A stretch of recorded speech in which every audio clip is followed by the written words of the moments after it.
Every 2 weeks, the number lands in your account, and for a moment, everything feels okay. That feeling is the trap. Not the salary itself. A salary is a good thing. Bills get paid. There's a rhythm. You know what's coming. But that exact reliability, that smooth, predictable comfort, is doing something to you that nobody ever explained. It's quietly designed to keep you in place. Not by a villain in a room somewhere, by the structure itself.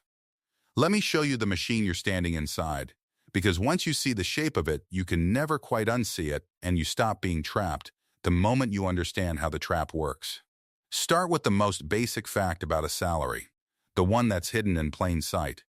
A salary is capped, and it's capped on purpose. When you're paid a salary, you're paid for your role, not for your results. Have the best month of your life. Triple your output. Save the company a fortune. Your paycheck is exactly the same. Have a rough month. Still the same. On the surface, that stability feels like a gift, and in the short term, it is. But look at what it does over time. It means there is a hard ceiling on what you can earn, and that ceiling was set by someone else before you ever walked in. No matter how good you get, how hard you work, how much value you create, the number is bounded. You can be the most valuable person in the building and still take home a figure that was decided in a salary band on a spreadsheet you'll never see. That's the first bar of the cage. Your effort is unlimited. Your pay is not. And the gap between the two, everything you produce above what you're paid, doesn't disappear. It just goes to someone else. Now here's the second bar, and it's more subtle because it uses your own brain against you. A salary trains you to think in terms of survival, not growth. When money arrives on a fixed schedule, your whole financial mind organizes itself around that schedule. You budget to the paycheck. You time bills to it. You breathe in and out on a 2-week cycle. And that rhythm feels responsible. It is responsible at a small scale. But it quietly locks your thinking at the level of make it to the next deposit. And it keeps it there for years. You stop asking the bigger questions.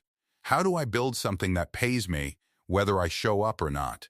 How do I own instead of rent my income?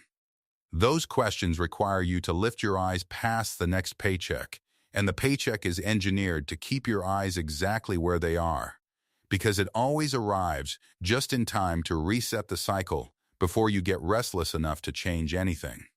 A salary doesn't just pay you, it paces you, and the pace is never quite desperate, never quite free.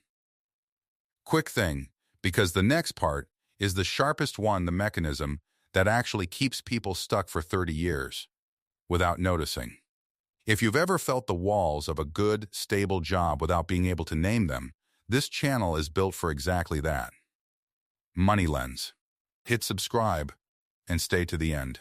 The last part is how you actually beat this. Here's the third bar of the cage, and it's the one almost nobody sees because it disguises itself as success. It's called the raise. And the raise is the most elegant part of the whole machine. Here's how it works. You perform well, so they give you more money. Feels like winning. But watch what happens next, because it happens to almost everyone. The raise arrives, and your lifestyle quietly rises to meet it. A slightly nicer place, a newer car, small upgrades that each feel earned. Within a few months, you're living at the exact edge of the new number, the same way you lived at the edge of the old one. And now, you're more stuck than before. Because now you need the bigger salary to sustain the bigger life. The raise didn't set you free, it raised the cost of leaving. It made the cage more comfortable and the door heavier at the same time. This is the genius of it, and I don't mean genius as a compliment. The better you do, the more golden the handcuffs get. The people most trapped by a salary are often the ones earning the most, because they have the most lifestyle to protect and the most to lose by stepping off the treadmill. They call it success. From the inside, it feels like success. But a bigger paycheck funding a bigger life you can't step away from is not the same thing as freedom. It's just a nicer sell.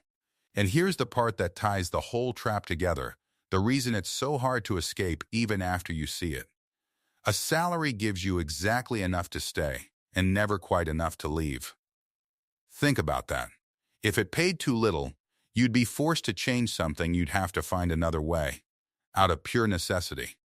And if it paid enough to build real freedom quickly, you'd build it and walk. So the sweet spot, the spot the whole system naturally settles into, is just enough. Enough to keep you comfortable, keep you fed, keep you telling yourself it's fine. Not enough to ever get ahead of it. It keeps you in the one zone where you're too comfortable to revolt and too stretched to escape. That's not a conspiracy. Nobody's twisting a mustache. It's just what the incentives naturally produce. The system isn't evil. It's just not built for your freedom, it's built for your reliability. And those two things quietly pull in opposite directions your entire working life. So what do you actually do about it? Because quit your job is not the answer, and anyone who tells you that is selling something. The answer is smaller and much more powerful than quitting. You use the trap against itself. A salary has one genuine gift buried inside all of this. It's predictable. And predictable money is the best raw material in the world for building something that isn't a salary. The people who escape almost never do it by rage quitting. They do it by using the stability of the paycheck as a launchpad quietly, while still employed. Here's the shift. Stop treating your salary as the thing that is your financial life, and start treating it as the fuel for building the thing that will replace it. Every month, before your lifestyle eats the money, some of it goes towards something that pays you without your presence, an investment that grows on its own, a skill you can sell outside your job, a small thing you own instead of rent. It starts embarrassingly small. That's fine. Small is how every exit starts. And the single most important move is the one the raise is designed to defeat. When the raise comes, don't let your lifestyle rise to meet it. Let the raise go toward the escape instead of the cage. That one decision keeping your life the same size while your income grows is the crack in the wall the whole system is built to prevent. Almost nobody does it. The ones who do, walk out. Because here's what the paycheck will never tell you about itself. It was never designed to make you wealthy. It was designed to make you return. Every 2 weeks, right on schedule, just enough to reset the cycle, just enough to keep you from asking the bigger question for one more pay period. And if you let it, it'll do that 400 more times. And then it'll hand you a small pension and a thank you. And the thing you built the whole time will have belonged to someone else. A salary is a wonderful tool and a terrible master. The trap was never the money.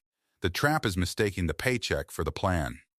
So the next time that number lands, and you feel that small wave of okay, we're fine, enjoy it, it's real. Just don't fall asleep in it. Because comfortable is exactly how they keep you. This is Money Lens. We show you what the money world doesn't say out loud.